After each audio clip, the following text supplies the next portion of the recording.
അതായത് നമ്മൾ ഈ പത്രമൊക്കെ കൊടുക്കത്തില്ലേ, വിശ്വാസ കൈമാറ്റം, അത് ചെയ്യുമ്പോൾ നമ്മൾ ശ്രദ്ധിക്കേണ്ട ഒരു കാര്യമുണ്ട്.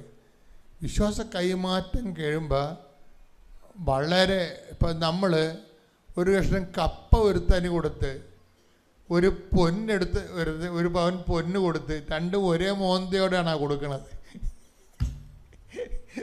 ഒരു കഷ്ണം പുഴുങ്ങിയ കപ്പ എടുത്തൊരുത്തിന് കൊടുത്ത് ഒരു അത്രയും തന്നെ സ്വർണം എടുത്ത് ഒരാളിന് കൊടുക്കുന്നത്, രണ്ടും ഒരേ മോന്തയോടെയാണ്. അപ്പോൾ നമ്മളറിയാം അപ്പോൾ നമ്മൾ അതിന് കുറച്ചുകൂടി ഗൗരവം കൊടുക്കും. എന്താണ്, സ്വർണമാണെങ്കിൽ സൂക്ഷിക്കണമെന്നൊക്കെ പറഞ്ഞിട്ടാണ് കൊടുക്കുന്നത്, അല്ലേ? കപ്പ കൊടുക്കുകയാണെങ്കിൽ നീ സൂക്ഷിച്ചാലും എനിക്ക് പ്രശ്നമൊന്നുമില്ല, നിൻ്റെ കാര്യമാണ്, നിനക്ക് തിന്നാലും, നിനക്ക് തിന്നില്ലെങ്കിൽ താഴെപ്പോട്ടെ. പക്ഷെ സ്വർണം കൊടുക്കുമ്പോൾ സൂക്ഷിക്കണം കേട്ടാ, ഇത് കുറേ കഷ്ടപ്പെട്ടുണ്ടാക്കിയതാണ് എന്നൊക്കെ പറയും. നമുക്ക് കുറേ ഡയലോഗൊക്കെ പറയും, അല്ലേ? ചിത്തവട്ടങ്ങളൊക്കെ പറഞ്ഞിട്ടേ കൊടുക്കത്തുള്ളൂ. നമ്മൾ മകക്കായാലും കൊടുക്കണം, അങ്ങനെയുള്ളൂ. അപ്പോൾ കൊടുക്കുമ്പോൾ പ്രേക്ഷിത പ്രവർത്തനം എന്ന് പറഞ്ഞാൽ വിശ്വാസ കൈമാറ്റമാണ്.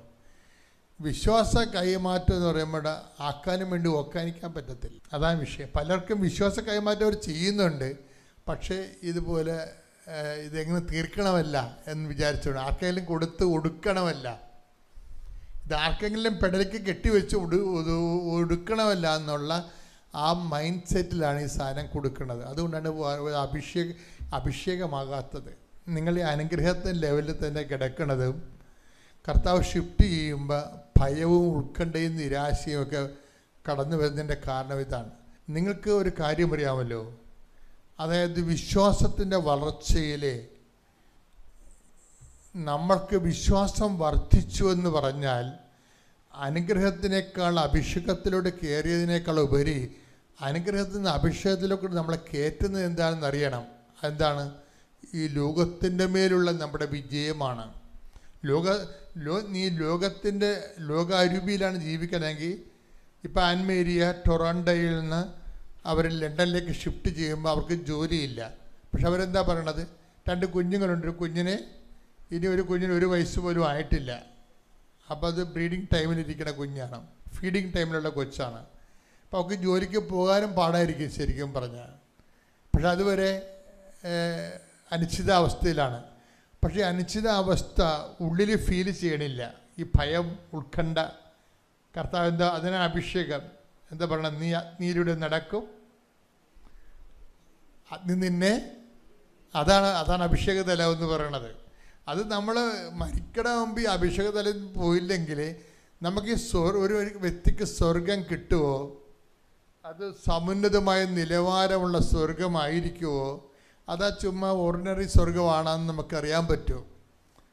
അതപ്പോൾ നിങ്ങൾ ഓർക്കുന്ന ഓർഡിനറി സ്വർഗമാണ്. ഇത് പ്രൈവറ്റ് ബസ് ട്രാൻസ്പോർട്ട് ബസ് പോലെ ഓർഡിനറിയും ഫാസ്റ്റും ഒക്കെ ഉണ്ട്. ആ ഓർഡിനറി സ്വർഗമുണ്ട്. പിന്നെ കുറച്ചുകൂടി ലക്ഷറി സ്വർഗമുണ്ട്. ഒരു വ്യക്തിയുടെ ആത്മാവ് ദൈവത്തെ അനുഭവിക്കുമ്പോൾ ഉണ്ടാകുന്ന ആനന്ദത്തിൻ്റെ ആകത്തുക ആ വ്യക്തി കിട്ടിയ അഭിഷേകത്തിന് തുല്യമായിരിക്കും. അത് പറയാൻ കാരണം 2 കൊറിന്ത്യൻസിൻ്റെ 15:41 തിരുവചനമുണ്ട്. ഇടയ്ക്കൊക്കെ ഞാൻ നിങ്ങളോട് പറയുന്നതാണ്. ഞാൻ ഈ വിഷയം പറയാറുള്ളൂ.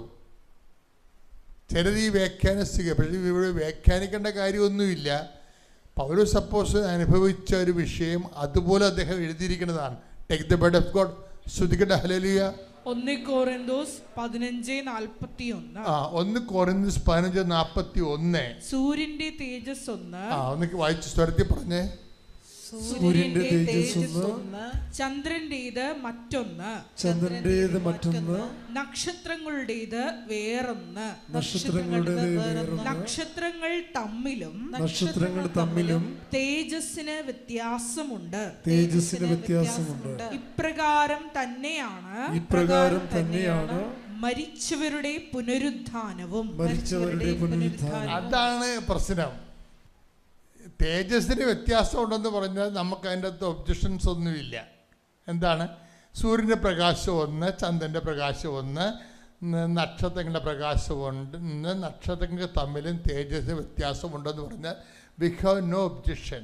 അത് പ്രപഞ്ചത്തിൽ കാണുന്നതാണ്. പക്ഷേ ഷിഫ്റ്റ് എവിടെയാണ്? പൗലോസ് ചെയ്തിരിക്കുന്നത് ഇപ്രകാരം തന്നെയാണ് പറഞ്ഞ് അപ്രകാരം തന്നെയാണ് മരിച്ചവരുടെ പുനരുദ്ധാനവും. മരിച്ചവരുടെ പുനരുദ്ധാനം. ഇവിടെയാണ് കൃപാസനം എപ്പോഴും സുവിശേഷ വേലയുടെ ഒരു പ്രധാന പരിസരമാണിത്. എന്ന് വെച്ചാൽ എപ്പോഴും ഞാനൊരു 10 ഇപ്പോഴും പാരിഷ് പ്യൂസ്റ്റാണ്, ചെറിയ പള്ളിയാണ്. അവിടെ ഒരു ദിവസം ഒരു വർഷം 40 മരിപ്പ് വരെ ഉണ്ടായിട്ടുണ്ട് ചില പള്ളികളിൽ. അപ്പം അങ്ങനെ ഇരിക്കുമ്പോൾ നമുക്കെപ്പോഴും മനസ്സിലാകണത്, ചില ആൾക്കാർ ആൾക്കാർ പൊതുവെയുള്ള മാനസികാവസ്ഥ എന്ന് പറയണത് എങ്ങനെയെങ്കിലും ഇവരിങ്ങനെ ദൈവത്തിനെ മറന്നും ഇപ്പോൾ IVF-ഉം IUF-ഉം സഭയുടെ തീരുമാനങ്ങളും പഠനങ്ങളൊന്നും നോക്കാതെ ഡോക്ടർമാർ പറഞ്ഞ പോലെയൊക്കെ അവർ ചെയ്യും. ചിലപ്പോൾ ഗർഭഛിദ്രം ചെയ്യും.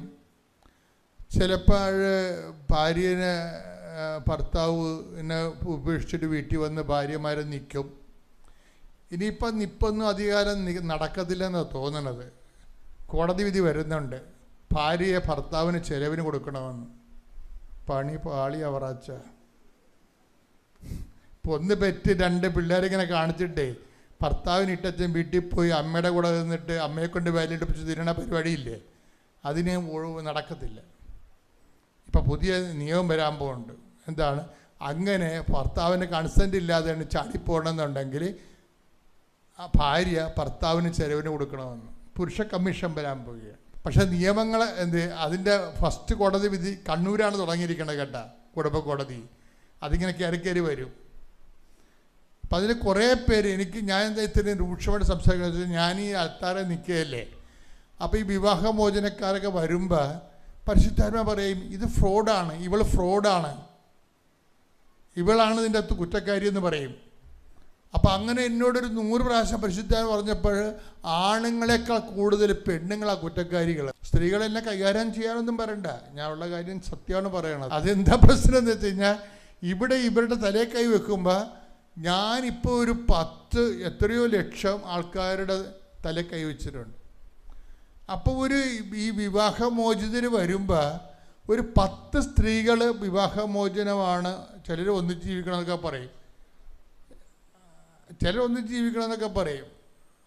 അപ്പം ഞാൻ ചോദിക്കും, മക്കൾ 2 അവൻ്റെ കയ്യിലാണല്ലേ? അത് പറയും. അതാണിപ്പോൾ ഒന്നിച്ച് ജീവിക്കണമെന്ന് പറയണത്. ഈ നാടകത്തിൽ മക്കൾ അവൻ്റെ കയ്യിലായിപ്പോയി. ചിലരങ്ങനെ, എല്ലാവരും ഞാൻ കുറ്റപ്പെടുത്തുന്നില്ല. അപ്പം ചിലരുടെ വിശ്വാസം എന്ന് പറയുമ്പോൾ, ചിലർ വിഷയം എന്ന് പറയുമ്പോൾ, എൻ്റെ ദൈവത്തിലെ ക്രിസ്തുവിനെ മുൻനിർത്തിക്കൊണ്ട് ഒരു വിവാഹം കഴിച്ചാലുണ്ടല്ലോ, അത് ഈ അനുഗ്രഹത്തിൽ നിന്നൊരു മനുഷ്യനെ അഭിഷേകത്തിലേക്ക് കൊണ്ടുപോകുന്നതിന് ഏറ്റവും എളുപ്പമുള്ള മാർഗ്ഗമാണ് വിവാഹം എന്ന് പറയുന്നത്. ഒരു വൈദികനാകണൊക്കെ എളുപ്പമാണ്. ഒരു ആത്മാവിനെ അനുഗ്രഹത്തെ ലെവലിൽ നിന്ന് അഭിഷേകത്തിലേക്ക് കൊണ്ടുപോകണമെങ്കിൽ എന്ത് ചെയ്യണമെന്ന് ചോദിച്ചാൽ ഞാൻ പറയും, വിവാഹം കഴിച്ചാൽ മതി എന്ന് പറയും. എന്താ കാര്യം? വിവാഹത്തിൽ അഭിഷേകത്തിന് കുറേ സാധ്യതയുണ്ട്. ഇപ്പം നിൻ്റെ അമ്മ സർപ്പമാണെന്ന് വിചാരിച്ചു, നീ മുയലാണെന്ന് വിചാരിച്ചു, അല്ലെങ്കിൽ അമ്മായിയമ്മ മുയലും നീ സർപ്പമാണെന്ന് വിചാരിച്ചു. മനുഷ്യന്മാർ പല സ്വഭാവമാണല്ല, ഒരു സ്വഭാവമുള്ളവരുണ്ടാവുക. കർത്താവിൻ്റെ പുസ്തകത്തിൽ എതിര് സ്വഭാവമുള്ളവരുടെയാണ് പറയണത്. ചെന്നായി ആട്ടിൻകുട്ടിയുടെ കൂടെ കിടന്ന് ഉറങ്ങും. കണ്ട എടുത്തേ. അപ്പോൾ ചെന്നായി എങ്ങനെ ആട്ടിൻകുട്ടിയുടെ കൂടെ കിടന്ന് ഉറങ്ങണത്? നടക്കേണ്ട കാര്യമാണ്. പക്ഷേ വിശ്വാസ ജീവിതത്തിൽ അതിന് സാധ്യതയുണ്ട്. ഐശ്യ 11:6 എടുത്ത് ശ്രുതിക്കട്ടെ. ഹല്ലേലൂയ ഹല്ലേലൂയ ഹല്ലേലൂയ ഹല്ലേലൂയ. യേശുവേ നന്ദി. ഹല്ലേലൂയ ഹല്ലേലൂയ. യേശുവേ ആരാധന. ചെന്നായും ആട്ടിൻകുട്ടിയും ഒന്നിച്ച് വസിക്കും. കണ്ട, ഇതിനാണ് അഭിഷേകം എന്ന് പറയണത്. ചിലപ്പോൾ നിന്റെ അമ്മായിയമ്മ ചെന്നായി ആയിരിക്കും, നീ ആട്ടിൻകുട്ടിയായിരിക്കും. ചിലപ്പോൾ അമ്മായിയമ്മ ആട്ടിൻകുട്ടിയായിരിക്കും, നീ ചെന്നയായിരിക്കും. ഈ 2 കക്ഷികളും ഒരുമിച്ച് ഒരിക്കലും വാഴത്തില്ല. പക്ഷെ ബൈബിൾ പറയും വാഴും. എന്തടിസ്ഥാനത്തിലാണ്? അഭിഷേകപ്രകാരം. ശ്രദ്ധിക്കട്ടെ. ഹല്ലേലൂയ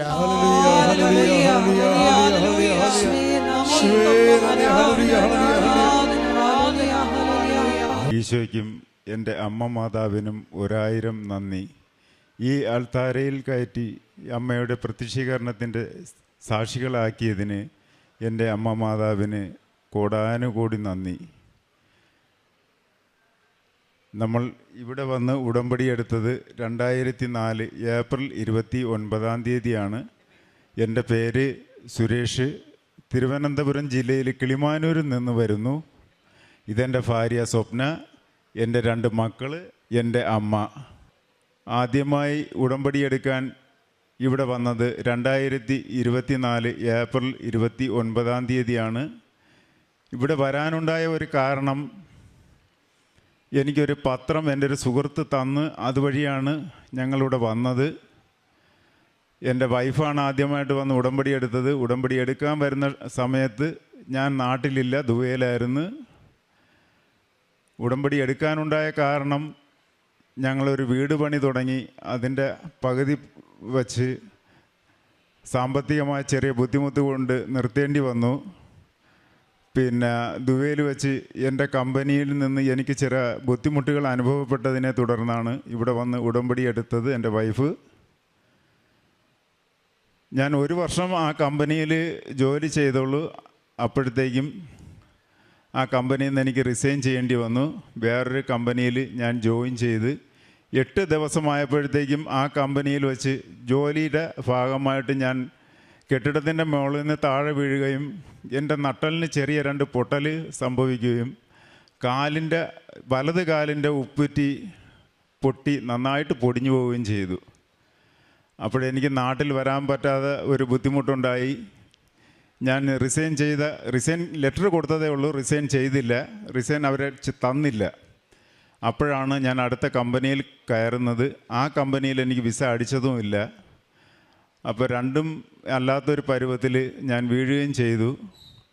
പരിശുദ്ധ അമ്മ കൂടെ ഉള്ളതുകൊണ്ട് എൻ്റെ പ്രാർത്ഥനയുടെ ഫലമായിട്ട് എനിക്ക് നാട്ടിൽ വരാൻ പറ്റി. 4 ദിവസം അവിടെ ഹോസ്പിറ്റലിൽ അഡ്മിറ്റായിരുന്നു. അവർ 2 ദിവസം ആയപ്പോൾ തന്നെ ഞാൻ കയറിയ കമ്പനി എൻ്റെ കൂടെ നിർബന്ധിച്ച് ഹോസ്പിറ്റലിൽ നിന്ന് ഡിസ്ചാർജ് വാങ്ങാൻ പറഞ്ഞു. അപ്പോൾ ഞാൻ പേടിച്ചു പോയി. എന്നെ വഴിയിലാക്കുമോ ഇവർ, നാട്ടിൽ വിടുമോ, എന്താണെന്ന് അറിയാൻ വയ്യ. അപ്പോൾ കാലിന് ഓപ്പറേഷൻ വേണമെന്ന് പറഞ്ഞ് ഞാനിങ്ങനെ 3-ാമത്തെ ദിവസം പ്രാർത്ഥിച്ചു, അമ്മയോട് നന്നായിട്ട് പ്രാർത്ഥിച്ചു. കണ്ണടച്ച് പ്രാർത്ഥിച്ചിട്ട് ഞാൻ കണ്ണ് തുറന്ന് നോക്കി. എൻ്റെ ഓപ്പോസിറ്റ് സൈഡിൽ ഒരു വിൻഡോ ഉണ്ടായിരുന്നു. ഞാൻ അതുവരെ 3 ദിവസം കിടന്നിട്ട് ആ വിൻഡോ ഞാൻ കാണുന്നില്ല. ആ വിൻഡോയിലൊരു കർട്ടൻ ഉണ്ടായിരുന്നു, അത് മഴവില്ലാണ് ആ കർട്ടൻ. അപ്പോഴെനിക്ക് ബോധ്യമായി അമ്മ എൻ്റെ കൂടെ ഉണ്ട്. പിന്നെ ഞാൻ 2 ദിവസം റൂമിൽ വന്നിട്ട് 6-ാമത്തെ ദിവസം എന്നെ അവിടുന്ന് അവർ കമ്പനി തന്നെ എല്ലാ ആനുകൂല്യങ്ങളും തന്ന് 8 ദിവസം എനിക്ക് ജോലി ചെയ്യാൻ ചെയ്തുള്ളൂവെങ്കിലും അവരുടെ പൂർണ്ണ ഉത്തരവാദിത്വത്തിൽ അവരെന്നെ നാട്ടിൽ വിട്ടു. ഞാൻ നേരത്തെ പറഞ്ഞല്ലോ, എൻ്റെ വീട് പണി അന്നേരം തുടങ്ങി പകുതി വഴിയിൽ നിൽക്കുന്ന സമയത്താണ് എനിക്ക് ആക്സിഡൻറ്റ് പറ്റുന്നത്. ഞാൻ നാട്ടിൽ വന്ന് സാമ്പത്തികമായിട്ട് വളരെ ബുദ്ധിമുട്ടായിരുന്നു. നാട്ടിൽ വന്ന് എന്ത് ചെയ്യണമെന്നറിയാതെ നിൽക്കുന്ന സമയത്താണ് അമ്മ മാതാവിൻ്റെ ഒരു അനുഗ്രഹം ഉണ്ടായി. അപ്പോൾ അതിന് മുമ്പ് ഒരു ലോൺ ഉണ്ടായിരുന്നു. ആ ലോൺ നാട്ടിൽ വന്ന് ക്ലോസ് ചെയ്യാൻ പറ്റി എനിക്ക്. അതും അമ്മ മാതാവിൻ്റെ ഒരു അനുഗ്രഹം തന്നെയാണ്. ആ ലോൺ എനിക്ക് അതിന് മുമ്പ് ആ ലോൺ എടുത്ത ബാങ്കിൽ തന്നെ ഒരു 10 ലക്ഷത്തിൻ്റെ ഒരു ചിട്ടിയും ഞാൻ തുടങ്ങിയായിരുന്നു. അപ്പോൾ ആ ചിട്ടി 2 ചിട്ടിയായിട്ടും ഞങ്ങളെ അറിയിച്ചില്ല ബാങ്ക് ഇങ്ങനെ ചിട്ടി തുടങ്ങി. ആദ്യത്തെ ഒരു ചിട്ടിയുടെ പൈസ അടച്ചായിരുന്നു. 3-ാമത്തെ ചിട്ടി ആവണ ടൈമിന് ബാങ്ക് വിളിച്ചിട്ട് പറഞ്ഞ് നിങ്ങൾ 2-ാമത്തെ ചിട്ടിയുടെ പൈസയും തരണമെന്ന് പറഞ്ഞു. അപ്പോഴാണ് ഞാൻ ആക്സിഡൻ്റായി നാട്ടിൽ വരുന്നത്. അപ്പോൾ ഞാൻ പറഞ്ഞു, എന്തുകൊണ്ട് നമ്മളെ നിങ്ങൾ അറിയിച്ചില്ല, ഞങ്ങൾക്ക് സാമ്പത്തിക ബുദ്ധിമുട്ടുണ്ട്, ഈ ലോണും ചിട്ടിയും കൂടെ ഒരുമിച്ച് കൊണ്ടുപോകാൻ പറ്റത്തില്ല, ഞങ്ങൾക്ക് ചിട്ടി വേണ്ടാന്ന് പറഞ്ഞു. പിന്നെ അമ്മ മാതാവ് ഒരു ബോധ്യം എനിക്ക് തന്നു, എന്തിന് നീ വിഷമിക്കണം, നീ ധൈര്യമായിട്ട് പോ എന്ന് പറഞ്ഞതിൻ്റെ പേരിൽ 3-ാമത്തെ ചിട്ടിയുടെ പൈസ അടച്ച് ഞാൻ ബാങ്കിൽ പോയി. എൻ്റെ വൈഫ് പോയി. 3-ാമത്തെ ചിട്ടി ഞങ്ങൾക്ക് തന്നെ കിട്ടുകയും ചെയ്തു. അതൊരു വലിയ അനുഗ്രഹമാണ്. അപ്പോഴേ ലോൺ ക്ലോസ് ചെയ്യാൻ പറ്റി. അത് കഴിഞ്ഞിട്ട് വീട്ടിൻ്റെ പണി അങ്ങനെ നിന്നപ്പോൾ വീണ്ടും അമ്മമാത ബോധ്യം തന്നു, നിങ്ങൾക്ക് ഗോൾഡ് ഉണ്ടല്ലോ കയ്യിൽ, പിന്നെ എന്തിനാണ് നിങ്ങൾ വിഷമിക്കുന്നത്. ഓരോരോ അനുഗ്രഹങ്ങൾ അമ്മ ഇങ്ങനെ തന്നുകൊണ്ടേയിരുന്നു. ഞങ്ങൾ വീട് പണി അതിമനോഹരമായ, എല്ലാവരും സാക്ഷ്യം പറയും പോലെ തന്നെ മനോഹരമായ ഒരു വീട് പണിയാൻ പറ്റി. കഴിഞ്ഞ മാസം 26 ഞങ്ങളുടെ വീട്ടിൻ്റെ ഹൗസ് വാമിംഗ് ആയിരുന്നു. ഹൗസ് വാമിങ്ങിനും ഒരു പ്രത്യേകതയുണ്ട്. ഡേറ്റ് ഞാൻ മാത്രമാണ് പോയി ഡേറ്റ് എടുത്തത്. ഡേറ്റ് എടുത്തിട്ട് എൻ്റെ വൈഫിനോടോ വീട്ടിലുള്ള ആരോടോ ഞാൻ പറഞ്ഞില്ല. ഇവിടെ വന്നു അമ്മയോട് പറഞ്ഞു, അമ്മ എൻ്റെ വീടിൻ്റെ ഹൗസ് വാമിംഗ് ആണ്, അമ്മയും ഈശോപ്പനും എൻ്റെ വീട്ടിൽ അന്നേ ദിവസം ഉണ്ടാവണം, കാനായിലെ കല്യാണ വിരുന്ന് പോലെ ഗംഭീരമാക്കി തരണേ എന്ന് ഞാൻ പ്രാർത്ഥിച്ചാണ് പോയത്. അതുപോലെ അമ്മയുടെ പ്രസൻസ് അന്ന് അവിടെ ഉണ്ടായിരുന്നു. ആകാശത്ത് നിന്ന് ഒരു പ്രകാശം എൻ്റെ വീട്ടിലേക്കും ഞങ്ങളിലേക്കും അടിച്ചു. അതിൻ്റെ ഫോട്ടോ ഇവിടെ കൊണ്ടുവന്നിട്ടുണ്ട്. പിന്നെ അതുപോലെ തന്നെ ഞാൻ വീണ് ഇവിടെ SP പോർട്ട് ഹോസ്പിറ്റൽ ട്രിവാൻഡ്രത്താണ് എൻ്റെ ചികിത്സ നടന്നത്. അതിൻ്റെ ഭാഗമായി ഞാൻ ഹോസ്പിറ്റലിൽ ഉണ്ടായിരുന്ന സമയത്ത് ഒരു ബുദ്ധിമുട്ടുണ്ടായി. ഞാൻ അമ്മയോട് പ്രാർത്ഥിച്ചുകൊണ്ടിരിക്കുമ്പോൾ എൻ്റെ കൈക്കുള്ളിൽ മഴവില്ല് വന്നു. അതിൻ്റെ ഫോട്ടോയും ഞാൻ ഇവിടെ കൊണ്ടുവന്നിട്ടുണ്ട്. ഹോസ്പിറ്റലിൽ ഞാൻ കിടന്നു. അത് കഴിഞ്ഞിട്ട് 1.5 മാസം കഴിഞ്ഞപ്പോൾ ഡോക്ടർ എൻ്റെ അടുത്ത് പറഞ്ഞു, ഇനി കാലിലിട്ടിരുന്ന പ്ലാസ്റ്റർ റിമൂവ് ചെയ്യാമെന്ന് പറഞ്ഞ ടൈമിന് ഞാൻ മനസ്സുകൊണ്ട് വിചാരിച്ചു, ഹോസ്പിറ്റലിൽ ഡോക്ടർ നടന്ന് കാണിക്കാൻ പറയുകയാണെങ്കിൽ മാത്രം ഹോസ്പിറ്റലിൽ നടക്കും, ഇല്ലെങ്കിൽ ഞാൻ ഈ കൃപാസനത്തിൽ വന്ന് മാത്രമേ ഞാൻ കാല് കുത്തുവെന്ന് ഉണ്ടായിരുന്നു എനിക്ക്. അതുപോലെ തന്നെ ഹോസ്പിറ്റലിൽ ഡോക്ടറെ മുമ്പിൽ ഒന്ന് കാല് കുത്തി കാണിച്ചു. അത് കഴിഞ്ഞിട്ട് ഞാൻ നേരെ ഇവിടെ വന്ന് കൃപാസനത്തിലാണ് ഞാൻ കാല് കുത്തിയത്. എൻ്റെ അമ്മയുടെ അനുഗ്രഹം. 1.5 മാസം മാത്രമേ ഈ കാലിൻ്റെ ഉപ്പൂറ്റിക്കാല് തവിട് പൊടി പിരിന്നു പോയ കാല് ഞാൻ ഇവിടെ വന്ന് അച്ഛനെ കണ്ടു. അച്ഛൻ്റെ ബ്ലെസ്സിങ് വാങ്ങി അന്ന് തന്നെ ഇവിടെ കാല് കുത്തി നടന്നു. അതിനുശേഷം എനിക്ക് കുഴപ്പങ്ങളൊന്നുമില്ലാതെ സുഖമായിട്ട്, നട്ടെല്ലിന് 2 ചെറിയ പൊട്ടലുണ്ടായിരുന്നു, എൻ്റെ കാല് പൊടിഞ്ഞു പോയി. എന്നിട്ട് ഞാൻ ഇപ്പോഴും ഒരു കുഴപ്പവുമില്ലാതെ 1.5 മാസത്തെ ചികിത്സ കഴിഞ്ഞ് ഞാൻ നടക്കാൻ തുടങ്ങി. കാലിനൊരു ചെറിയ നീരുണ്ട്, അത്രയേ ഉള്ളൂ. അതും അമ്മ മാതാവ് എനിക്ക് മാറ്റിത്തരുമെന്ന് പൂർണ്ണ വിശ്വാസം എനിക്കുണ്ട്. പിന്നെ എൻ്റെ വൈഫ് ബാക്കി സാക്ഷ്യങ്ങൾ പറയും. ഈശോയ്ക്കും അമ്മ മാതാവിനും 1000 നന്ദി. ഞങ്ങളിവിടെ വന്ന് സാക്ഷ്യം പറയാൻ അനുവദിച്ചതിന്. ഒരുപാട് രോഗസൗഖ്യങ്ങൾ ഞങ്ങൾക്ക് ഇവിടുത്തെ വിശുദ്ധ വസ്തുക്കൾ ഉപയോഗിക്കുക വഴി ഉണ്ടായിട്ടുണ്ട്. അതിലൊന്ന്, അമ്മയ്ക്ക് ലിഗമെൻ്റ് വലിഞ്ഞിട്ട് വളരെ പ്രയാസമായിരുന്നു. ഡോക്ടറെ കണ്ടപ്പോൾ ഭാരമുള്ളതൊന്നും എടുക്കാൻ പറ്റില്ല, ബെൽറ്റ് ഇട്ടേക്കണമെന്നൊക്കെ പറഞ്ഞു. ഇവിടുത്തെ വിശുദ്ധ തൈലം ഉപയോഗിച്ചതിൻ്റെ ഫലമായി 2 ആഴ്ചയ്ക്ക് ശേഷം ഒരു കുഴപ്പമില്ലാതെ അമ്മയ്ക്ക് ജോലികളൊക്കെ ചെയ്യാൻ പറ്റുന്നുണ്ട്, കാര്യങ്ങളൊക്കെ നോക്കാൻ പറ്റുന്നുണ്ട്. അതിനും അമ്മ മാതാവിനും ഈശോയ്ക്കും 1000 നന്ദി. പിന്നെ ഞങ്ങളുടെ വീടിൻ്റെ അടുത്തായിട്ട് ഒരു പ്ലാവ് ഉണ്ടായിരുന്നു. അപ്പോൾ ഒരു ദിവസം വൈകുന്നേരം ആയപ്പോൾ ആ പ്ലാവ് ചെറുതായിട്ട് ഇങ്ങനെ ചരിഞ്ഞ് ഞങ്ങളുടെ വീടിൻ്റെ അടുത്തേക്ക് ഇങ്ങനെ വന്നു. ഞങ്ങൾക്ക് എന്ത് ചെയ്യണമെന്ന് അറിയാൻ പാടില്ലാത്ത അവസ്ഥയിൽ ഞങ്ങൾ വൈകുന്നേരം സായന പ്രാർത്ഥനയും പ്രാർത്ഥിച്ച് ജപമാല ചൊല്ലി തീർന്നതും ആ പ്ലാവ് ആരോ പിടിച്ച് മാറ്റിയതുപോലെ, ഞങ്ങളുടെ വീടിന് തൊട്ടടുത്ത് വേറൊരു വീടും ഉണ്ട്, ആർക്കും ഒരു കുഴപ്പവും ഇല്ലാതെ അത് പിടിച്ച് മാറ്റിയിട്ട പോലെ അമ്മ മാതാവ് മാറ്റി തന്നു. അതിനും അമ്മ മാതാവിനും ഈശോയ്ക്ക് 1000 നന്ദി. പ്രേക്ഷിത പ്രവർത്തനമായിട്ട് ഇവിടുന്ന് പത്രം വാങ്ങിച്ച് ഞങ്ങൾ ഹോസ്പിറ്റലുകളിലും ഓട്ടോ സ്റ്റാൻഡിലും ഒക്കെ കൊടുക്കാറുണ്ട്. പിന്നെ ഒരുപാട് പേരെ ഞങ്ങളിവിടെ ഉടമ്പടി എടുക്കാനായിട്ട് കൊണ്ടുവന്നിട്ടുണ്ട്. പിന്നെ കാരുണ്യ പ്രവൃത്തിയായിട്ട് ഞങ്ങളൊരു വൃദ്ധസദനം സന്ദർശിക്കാറുണ്ട്. അവിടെ ഞങ്ങളെ കൊണ്ടാവുന്ന പോലെ അവർക്ക് ഒരു നേരത്തെ ആഹാരം കൊടുക്കാറുണ്ട്. പിന്നെ ഇപ്പോൾ ഞങ്ങളുടെ വീട് പാലുകാച്ചൽ ഈ ജനുവരി 26-ാം തീയതി ആയിരുന്നു. അത് കഴിഞ്ഞപ്പോൾ അവർക്ക് ഒരു നേരത്തെ ഭക്ഷണം കൊണ്ടുപോയി ഞങ്ങൾ തന്നെ വിളമ്പി കൊടുത്തു. പിന്നെ ഒരു ഇടിമിന്നൽ, ഞാനൊരിക്കൽ ഷീറ്റ് അടിച്ചുകൊണ്ട് നിൽക്കുന്ന സമയത്ത് ഒരു വലിയ ഇടിമിന്നലുണ്ടായി. ഷീറ്റ് അടിക്കുന്ന മെഷീൻ്റെ അടുത്തായിട്ട് അതൊന്ന് പതിക്കുകയും ചെയ്തു. പക്ഷേ അമ്മ മാതാവിൻ്റെ വലിയ കൃപയാൽ ഞാനും വേറൊരു ചേച്ചി ഉണ്ടായിരുന്നു, ഞങ്ങൾക്ക് ആർക്കും ഒരു കുഴപ്പവും പറ്റിയില്ല. വലിയൊരു സംരക്ഷണം ലഭിച്ചു. അതിന് ഈശോയ്ക്കും അമ്മ മാതാവിനും 1000 നന്ദി. പിന്നെ ആത്മീയമായിട്ട് ഒരുപാട് വളരാനായിട്ട് ഞങ്ങൾക്ക് സാധിച്ചു. എല്ലാ ദിവസവും ഞങ്ങൾ ഒരുമിച്ചാണ് പ്രാർത്ഥന ചൊല്ലുന്നത്. രാവിലെ അച്ഛൻ്റെ ഡെയിലി ബ്രെഡ് കേൾക്കുകയും രാവിലത്തെ പ്രതിഷീകരണ പ്രാർത്ഥനയും സായാഹ്ന പ്രാർത്ഥനയും എല്ലാം ഞങ്ങൾ ഒരുമിച്ചാണ് ചൊല്ലുന്നത്. ധ്യാനം കേൾക്കുകയും സാക്ഷ്യങ്ങൾ കേൾക്കുകയും അത് ഷെയർ ചെയ്യുകയൊക്കെ ചെയ്യാറുണ്ട്. അമ്മ മാതാവും ഈശോയും തന്ന എല്ലാ അനുഗ്രഹങ്ങൾക്കും കോടാനുകോടി നന്ദി പറഞ്ഞുകൊണ്ട് നിർത്തുന്നു. പരിശുദ്ധ അമ്മയ്ക്കും തിരുകുമാരനും ഞാൻ കോടാനുകൂടി നന്ദി പറയുന്നു. എൻ്റെ പേര് അശ്വതി. ഞാൻ വൈക്കത്ത് നിന്നാണ് വരുന്നത്. ഞാനിവിടെ ആദ്യമായിട്ട് ഉടമ്പടി എടുക്കുന്നത് ഡിസംബർ 2-ാം തീയതിയാണ്. ഈ 2025 ഡിസംബർ 2-ാം തീയതിയാണ്. ഞാനിവിടെ ഉടമ്പടി എടുക്കാനുണ്ടായ സാഹചര്യം എന്ന് പറയുന്നത് ഞങ്ങളുടെ വീട് ജപ്തിയുടെ സാഹചര്യത്തിലേക്ക് വന്നിരിക്കുകയായിരുന്നു. ഞങ്ങൾ വീട് പണിയുന്നതിൻ്റെ ആവശ്യമായിട്ട് ഒരു 6 ലക്ഷം രൂപ വൈക്കത്തുള്ളൊരു ബാങ്കിൽ നിന്ന് നമ്മൾ ലോൺ എടുക്കുകയും സാഹചര്യങ്ങൾ കൊണ്ട് നമുക്കത് അടയ്ക്കാൻ പറ്റാത്ത അവസ്ഥയിൽ അവരത് ജപ്തി ചെയ്യാനായിട്ട് തീരുമാനിക്കുകയും ചെയ്തു.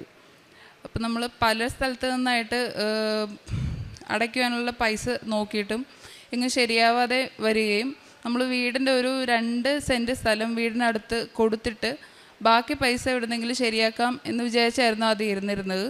അപ്പം വീടിൻ്റെ തൊട്ടടുത്ത് തന്നെ ഉള്ളൊരു വീട്ടിലെ ആൾക്കാരോട് സംസാരിച്ചപ്പോൾ അവർക്ക് നമ്മുടെ വീടിൻ്റെ ആ സ്ഥലം എടുക്കാൻ താല്പര്യമുണ്ടെന്ന് പറയുകയും എടുക്കാമെന്ന് തീരുമാനിക്കുകയും ചെയ്തു. അളന്നു വന്നു കഴിഞ്ഞപ്പോഴേക്കും അവർക്ക് നമ്മൾ പറയുന്ന അത്ര എമൗണ്ട് തരാനായിട്ട് താല്പര്യമില്ലാത്ത ഇതിലേക്ക് വന്നു. അങ്ങനെ ഇരിക്കെ ഞങ്ങൾ വീടും സ്ഥലവും മുഴുവനായിട്ട് കൊടുക്കാം എന്ന തീരുമാനത്തിലേക്ക് എത്തി. ഇങ്ങനെ വീട് കൊടുക്കാം എന്ന് വിചാരിച്ച് വീടും സ്ഥലവും വിൽപ്പനയ്ക്കെന്ന ബോർഡ് വെച്ച് ഒരു 2 ദിവസം കഴിഞ്ഞിട്ടാണ് ഞാൻ ഇവിടെ വന്ന് ഉടമ്പടി എടുക്കുന്നത്. ഉടമ്പടി എടുത്ത് ഞാൻ വീട്ടിലേക്ക് തിരിച്ചുപോയി. ഒരാഴ്ചയ്ക്കുള്ളിൽ ഞങ്ങളുടെ വീട് എടുക്കാം എന്ന് പറഞ്ഞ ആൾക്കാർ ഞങ്ങളുടെ വീട്ടിൽ വരികയും നിങ്ങൾ വീടും സ്ഥലവും മുഴുവനായിട്ട് കൊടുക്കണ്ട,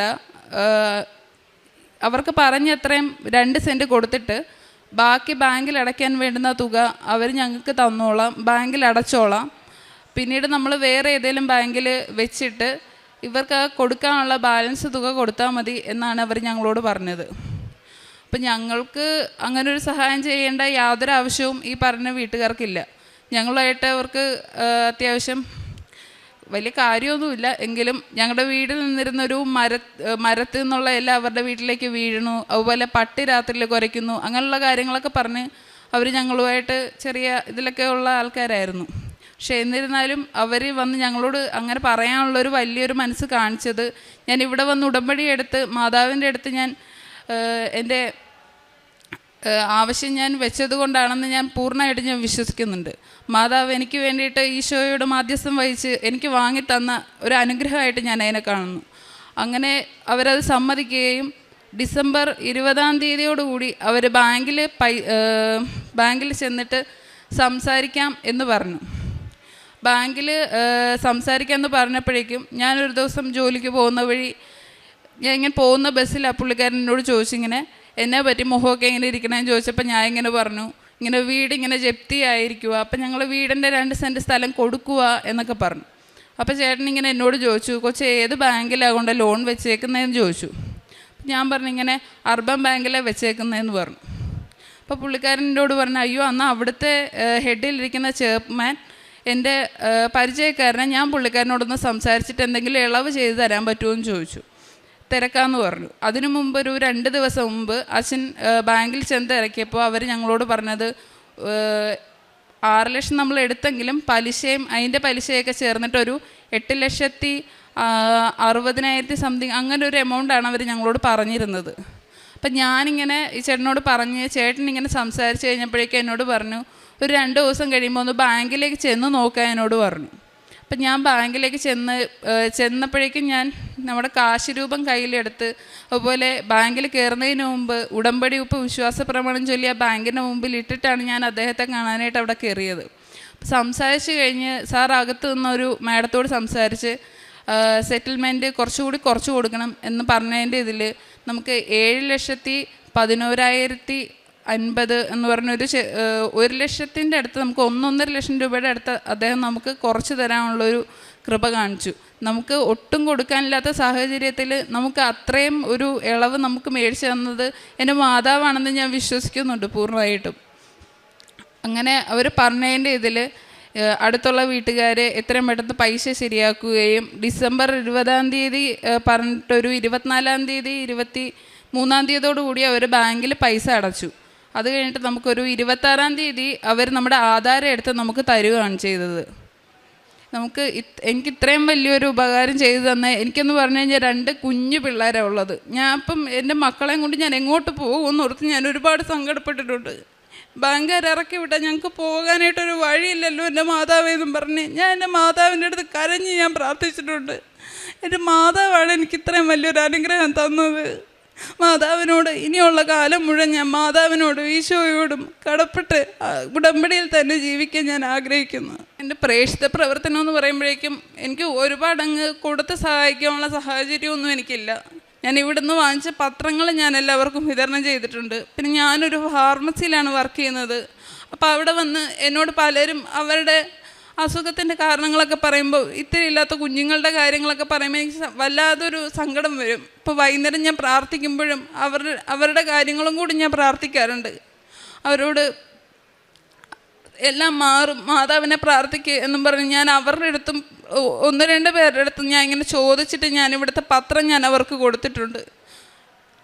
അതാണ് എൻ്റെ പ്രേക്ഷിത പ്രവർത്തനമായിട്ട് ഞാൻ ചെയ്യുന്നത്. പിന്നെ എനിക്ക് ആത്മീയമായിട്ടുണ്ടായ വളർച്ച എന്ന് പറഞ്ഞു കഴിഞ്ഞാൽ ഞാനൊരു ഹിന്ദുവാണ്. അപ്പോൾ എനിക്ക് മാതാവ് എന്താണെന്നോ ഈശോ എന്താണെന്നോ അങ്ങനെയൊന്നും വലിയ കാര്യമായിട്ട് അറിയില്ല. ഞാൻ എൻ്റെ മൂത്ത മോൾ LKG പഠിക്കുന്നത്. ഞാൻ അവളെ കൊണ്ട് ചേർത്തതൊരു ക്രിസ്ത്യൻ സ്കൂളിലാണ്. അപ്പം ഞാൻ ഈ കൊച്ചു സ്കൂളിൽ പോയി കഴിഞ്ഞ് വന്നിട്ട് ഇടയ്ക്കിടയ്ക്ക് എന്നോടിങ്ങനെ ഓരോരോ വചനങ്ങളൊക്കെ പറയും. ഏശയ്യാവ് 43:5 ഭയപ്പെടേണ്ട, ദൈവം നിൻ്റെ കൂടെയുണ്ട്. യൂട്യൂബിൽ നോക്കി ജപമാല ചൊല്ലാൻ പഠിക്കുകയും ഞാൻ ജപമാല ചൊല്ലുകയും ചെയ്യുന്നുണ്ട് ഇപ്പോൾ.